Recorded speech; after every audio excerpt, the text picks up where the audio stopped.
Everyone, welcome back to the channel. So चलो आज हम चैप्टर 7 के नेक्स्ट टॉपिक पे आते हैं, कैपिटल सब्सक्रिप्शन। तो चलो समझते हैं कैपिटल सब्सक्रिप्शन क्या होता है। देखो, capital subscription means public company public से फंड्स रेज करने के लिए कुछ चीज़ें इशू करती हैं। क्या इशू करती है? सिक्योरिटीज़ इशू करती हैं, शेयर्स को इशू करती हैं और डिबेंचर्स को इशू करती हैं।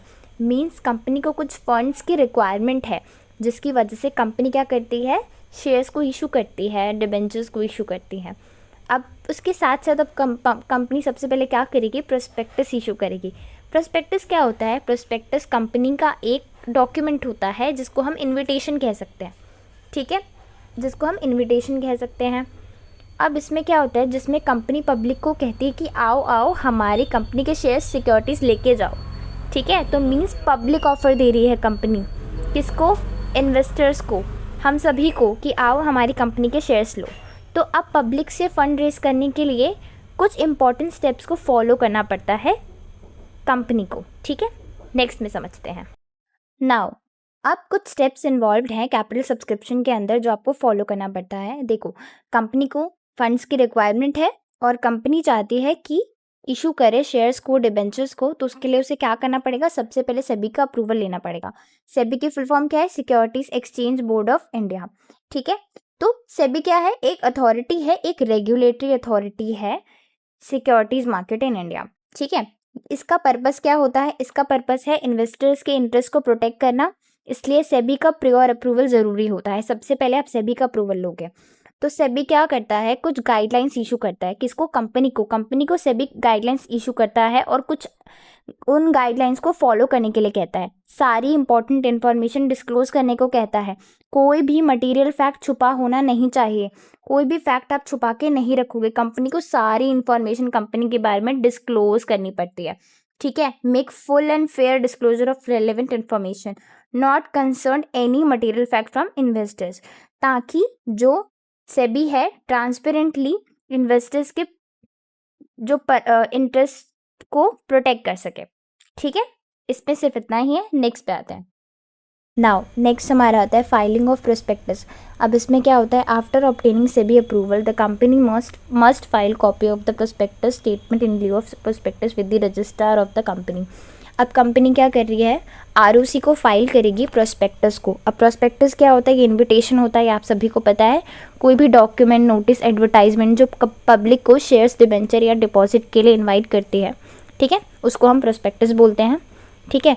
तो इसमें क्या होता है? नो मिस स्टेटमेंट अलाउड, कोई किसी भी तरह की मिस स्टेटमेंट नहीं देनी है, मिस इन्फॉर्मेशन आपको नहीं देनी है।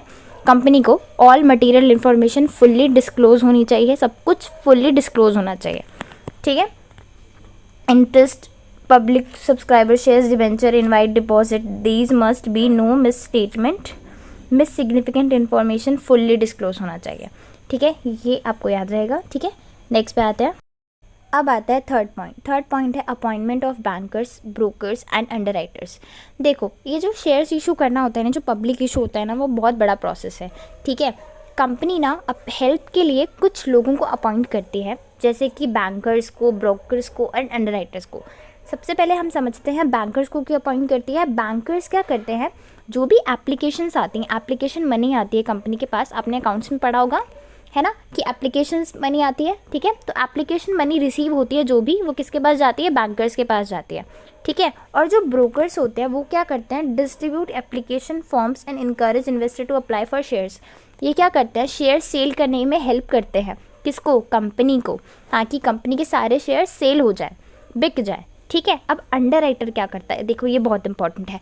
अंडरराइटर का क्या काम होता है? अंडरराइटर बोलता है कि भाई मैं गारंटी देता हूँ, अगर कुछ शेयर्स बच गए, सारे शेयर्स नहीं सब्सक्राइब हुए, अगर कुछ शेयर्स रह गए जो नहीं बिके, तो वो शेयर्स मैं खरीदूंगा, मैं खुद खरीदूंगा उन्हें।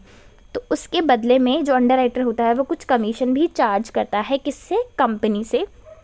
अच्छा, अब अंडरराइटर रखना ऑप्शनल होता है। अगर कंपनी को लगता है कि हमारी कंपनी की जो गुडविल है या कंपनी बहुत अच्छी है, तो उसको अंडरराइटर अपॉइंट करने की ज़रूरत नहीं पड़ती है, क्योंकि ऐसी कंपनियों के शेयर्स के लिए लोग ऑलरेडी चाहते हैं कि भाई इनके शेयर्स आएँ और जल्दी जल्दी से हम खरीदें, ठीक है। तो इसमें ये चीज़ें होती हैं। ये 3 लोगों को कंपनी अपॉइंट करती है अपने IPO को, मीन्स पब्लिक इशू को क्या करने के लिए, हेल्पफुल बनाने के लिए, जल्दी जल्दी लोग हमारे शेयर्स को ख़रीद ले, तो अपनी हेल्प के लिए कंपनी इन तीनों को अपॉइंट करते हैं। ठीक है, नेक्स्ट पे आते हैं। अब हमारा आता है fourth and last, minimum subscription. Minimum subscription क्या होता है, देखो कंपनी तब तक शेयर्स अलॉट नहीं कर सकती जब तक मिनिमम रिक्वायरमेंट शेयर सब्सक्राइब ना हो जाए।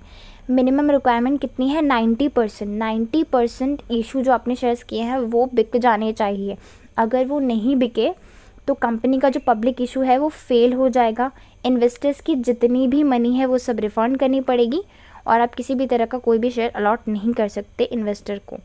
ठीक है, तो ये हमारी सेबी की कुछ गाइडलाइंस कहती हैं कि इससे कंपनी इनसफिशिएंट फंड्स के साथ बिजनेस स्टार्ट नहीं कर सकती है।